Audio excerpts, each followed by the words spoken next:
At first look, Jacob's Well seems like paradise, bright, clear, and inviting to visit. But beneath its beauty, it hides secrets that can't easily be seen by the eye. When an underwater drone was sent down, the footage it captured was full of mystery and fear. What could it have seen that even experts could hardly explain? So join me as we uncover the whole story. But before we start, don't forget to like and subscribe. It's already a big help for us content creators. Thank you. At first look, Jacob's Well seems like a paradise. The water is clear, blue, and the surroundings look peaceful. It is located in the Texas Hill Country, near the town of Wimberley. Here you can find a spring that looks like the perfect place to swim or cool off under the sun. But beneath the beautiful water's surface, there is a hidden danger that can't be seen by the naked eye. It's like a trap, waiting for those who try to explore its depth. It is an artesian spring created by nature itself. The water flows from fissures in the limestone. From the mouth of the well, there is a vertical drop that leads into a complex cave system. The passages twist and turn. They are narrow and sometimes suddenly widen. It is said to reach almost 60 meters deep underground. Over the years, many divers have been drawn to explore the mysterious cave of Jacob's Well. But more than a dozen people have been recorded dead there. Some were trapped in collapsing gravel. Others ran out of air, and some got lost in the tight passages. Related to this, two teenage boys with diving experience, Kent Morpin and Mark Brazer, entered the cave but never came out. Their disappearance marked one of the first major tragedies in Jacob's Well. Rescuers tried to find them, but even they almost died in the process. One of them, Don Dibble, got trapped in collapsing gravel and nearly lost his life. Because the situation was so dangerous, he even had to hold his breath on purpose just to free himself from being stuck. Aside from that, there's another story about a diver named Richard Patton, a 22-year-old student who went missing after taking the wrong route inside the cave. While trying to find his way back, he ran out of air until he could no longer reach the surface. His body was found after a long and careful search. The chambers beneath Jacob's Well each have their own strange qualities. In the first chamber, the water is still clear and there's enough light. But as you go deeper, especially in the third chamber, you can hardly see anything at all. Visibility drops until everything becomes completely dark. That's where the divers start to lose their sense of direction. The gravel at the bottom is always moving. When a diver accidentally touches or moves something, rocks and gravel can collapse. There have been cases where it buried not only the equipment, but even the diver's entire body. Because of the repeated accidents and problems, the authorities of Hays County were forced to ban swimming and diving in the area. The reason was not only the danger below, but also the water quality. And last June, it was officially closed due to drought. Since then, it has remained closed to the public. Experts said it's no longer safe to swim there. In addition, another big problem is the overuse of water from the aquifer that feeds Jacob's Well. More water is being taken than it can naturally replace. Because of that, the spring level keeps dropping. This made the condition worse, and exploring became even more dangerous. After so many lives were lost, the experts realized that sending people down there wasn't enough. So they used modern technology, an underwater drone. These drones were equipped with high-resolution cameras, sonar, and floodlights. They were safer to send into places that humans could no longer enter. In the first few pieces of footage that came back, the walls of the cave looked like twisted ribbons of limestone. The camera's light reflected off the smooth rocks, showing crystal clear water. But as the drone went deeper, the image slowly became blurry. And just like what the divers experienced, the darkness and danger were impossible to avoid. As the drone sank deeper into the cave, the light slowly turned into shadow. The deeper it went, the stronger the feeling grew that something wasn't right. It was no longer just a simple descent. There was an uneasy feeling that couldn't be explained. When it reached the second part of the cave, that's when the signs started to appear. They found floating pieces of equipment, broken mask fragments, ropes that had been left behind, and some personal items still buried in thick mud. All of these were reminders of the people who went inside but never came out again. Each item seemed to tell its own story of fear and tragedy. When it reached the third chamber, the surroundings became colder and darker. While scientists and journalists watched from above, something suddenly appeared on the camera, a glove floating in the water. But that wasn't the most shocking part. In an instant, something else flashed in front of the drone. It looked like a hand hanging still, motionless, but enough to make everyone watching freeze. Many asked, Was it just imagination, or was there a deeper explanation? As experts watched the footage, their expressions began to change. According to some divers who reviewed it, it wasn't just a camera illusion. For them, it was a warning, as if the cave itself was saying, "You shouldn't be here." What they felt wasn't just fear anymore. It was like a silent reminder that some things are better left unknown. But it didn't end there. In the same chamber, they noticed a piece of metal buried in the gravel. When they examined it, they found out it came from old diving equipment, a model that hasn't been sold or used for a very long time. That meant it had been down there for many years, and if that was true, it likely belonged to a diver who went missing long ago and was never found. That discovery completely changed the course of their mission. From a simple exploration, it turned into a reopening of an old case. They were no longer just observing the cave. What they saw were traces of people who may have disappeared without anyone knowing. In the first chambers, there were already signs that people had been there, pieces of equipment, fragments, and debris. But when they reached the third chamber, that's when more serious evidence began to appear. They found old gear that wasn't just buried, it was pointing toward an even deeper part of the cave, as if something more terrifying was hidden below. Past the third chamber, divers encountered a place they call the Cavern of No Return. It's not just a nickname, it has become a legend among those brave enough to try. The entrance is narrow, and every breath can stir up the gravel on the floor. Even the smallest mistake could mean disaster. Among all parts of Jacob's Well, this is the most dangerous, and the one where the most lives have been lost. Meanwhile, the drone continued to descend into the darkness, operated by Mike Garfield, a veteran with many years of experience. He remained calm, completely focused on what he was doing. Slowly, he adjusted the controls of the machine, and with every passing second it was as if another layer of darkness was being revealed. Then suddenly, a faint glimmer appeared, something metallic, clinging to the underside of the limestone. He froze, zoomed in, and there it was. A diving mask. But it wasn't ordinary. The veteran divers recognized it instantly. That model hadn't been made for over 40 years. Then someone whispered, "That's Kent Mopin's mask." And from that moment on, everything changed. It was no longer just an investigation. It had become a recovery mission. Meanwhile, the drone pressed deeper into the darkness. Its light brushed against the rough surfaces of the cave walls. Soon, it caught sight of an oxygen tank, completely coated in rust. The label was almost erased, but the tank itself remained intact. Then came the torn sleeve of a wetsuit, drifting in the current, and finally, the most chilling discovery of all. A body. It was still whole, still wearing its wetsuit, wedged tightly between two smooth slabs of rock. This wasn't a skeleton scattered by time.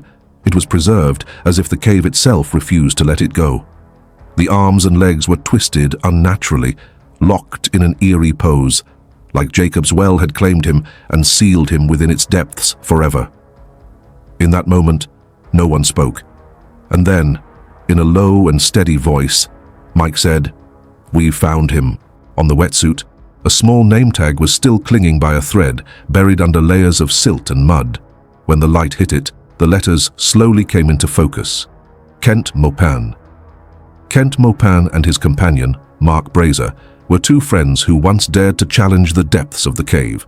While most feared to descend, they believed they could conquer it.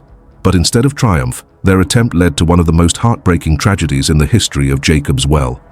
Kent wasn't a beginner.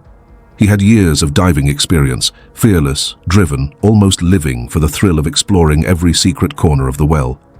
Mark, on the other hand, was younger, a student diver, eager to learn and deeply admiring Kent like an older brother.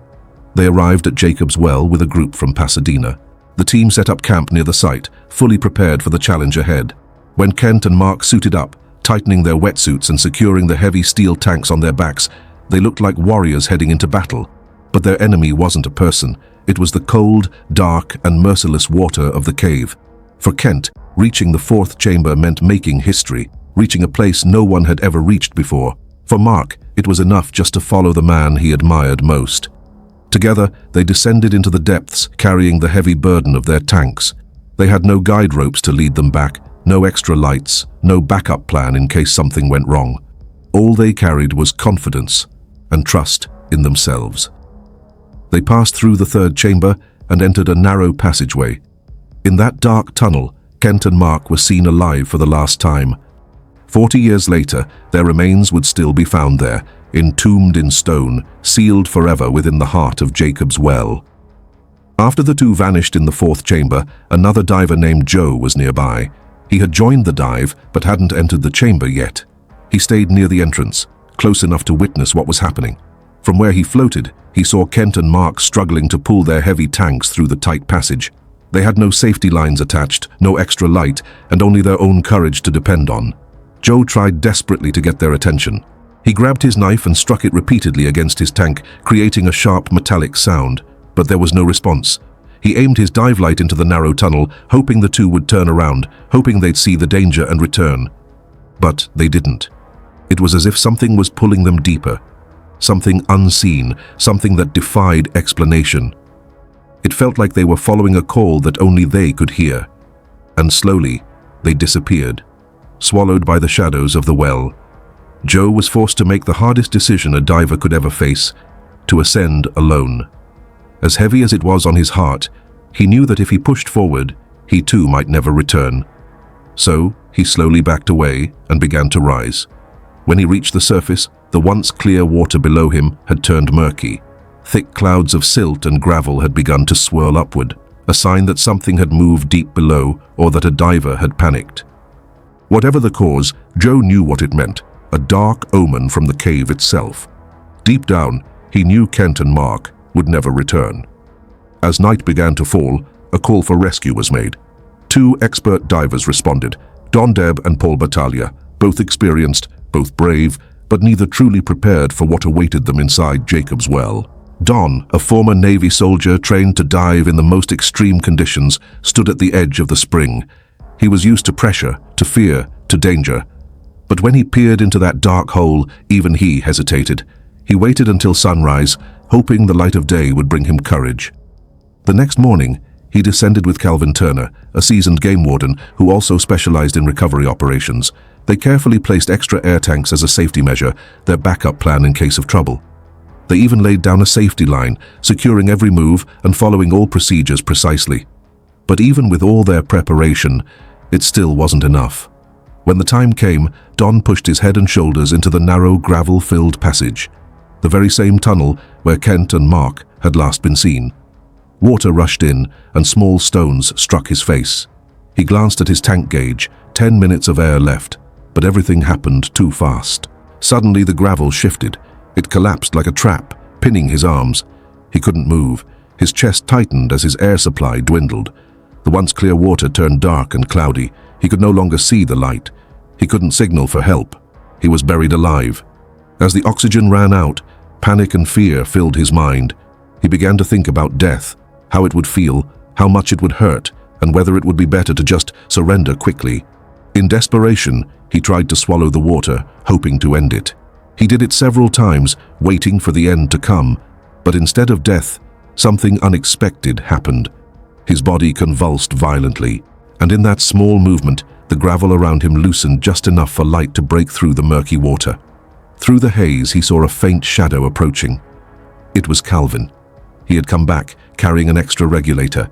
He shoved it into Don's mouth, and suddenly, air flooded back into his lungs. Hope returned, but the ordeal wasn't over. When Don finally surfaced, his stomach had swollen like that of a woman 9 months pregnant. The pain was unbearable. He was rushed immediately to Brooke Army Medical Center, where he was placed inside a recompression chamber.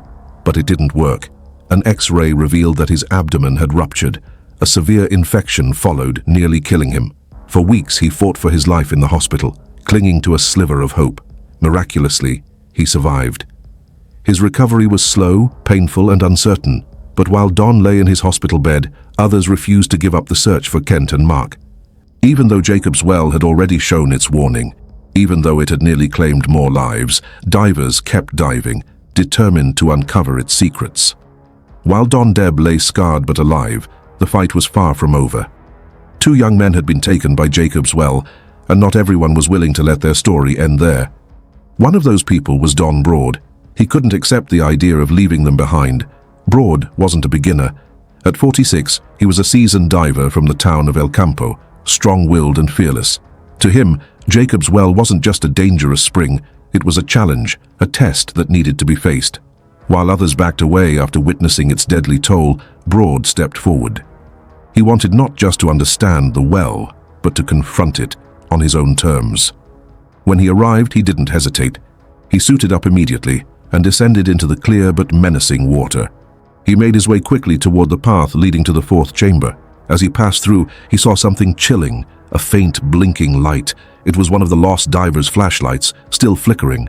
That tiny glow was a haunting reminder of their final moments. Moving deeper, he came across a passage almost completely filled with gravel and stone. To most, it looked like an ordinary part of the cave, but Broad knew better. To him, it wasn't just debris. It was a grave. He believed the bodies of Kent and Mark were buried beneath those heavy stones. He couldn't shake the image of their final moments, trapped and suffocating. He didn't believe they were merely caught by fear. He believed they had crossed a boundary no one was meant to pass. And in Broad's mind, they didn't deserve to be left there. He believed that if they could somehow remove the gravel from above, they might retrieve the bodies and bring closure to their families. For him, it wasn't just a search. It was a mission for justice.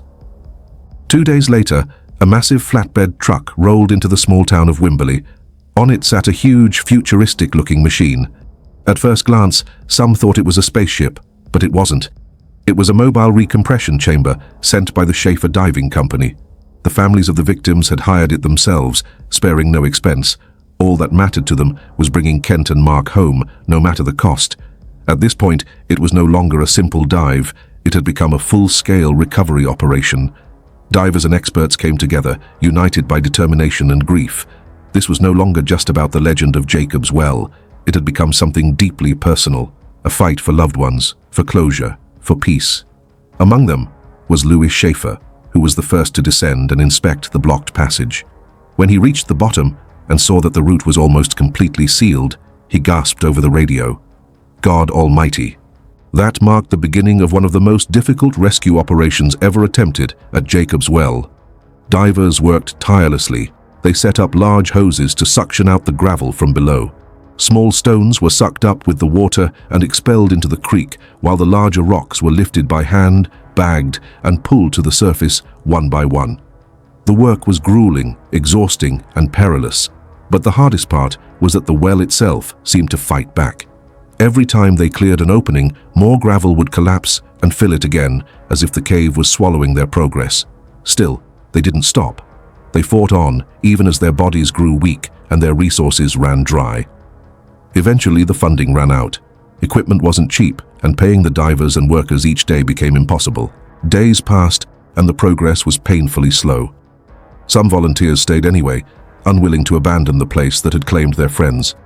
Finally, Senator Cadet Brooks intervened, bringing in a new team from Brown and Root, a major engineering firm. They studied the cave, analyzed the risks, and after careful consideration, gave their verdict. It was too dangerous to continue. And so, just 2 days after Kent and Mark had gone missing, the operation was officially called off. What began as a rescue mission ended in surrender. 2 lives were gone, and thousands of tons of gravel remained below. Once again, Jacob's Well had prevailed. The cave seemed to know how to keep whatever it claimed.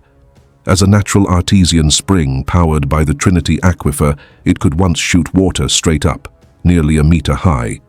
Locals said you could hear the roar of the water from the road, but things changed. As more people drew water for homes, farms, and businesses, the pressure began to fall. The flow weakened until at times it nearly stopped. There were even recorded periods when Jacob's Well ran dry. Each time it happened, more people began to ask, is this the end of the spring?